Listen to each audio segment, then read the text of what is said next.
లేని బ్రతుకు శూన్యమే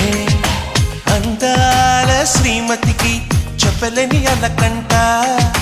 మనసారా లాలిస్తే చట్టి పాపతానంట శ్రీవారి సరసాలు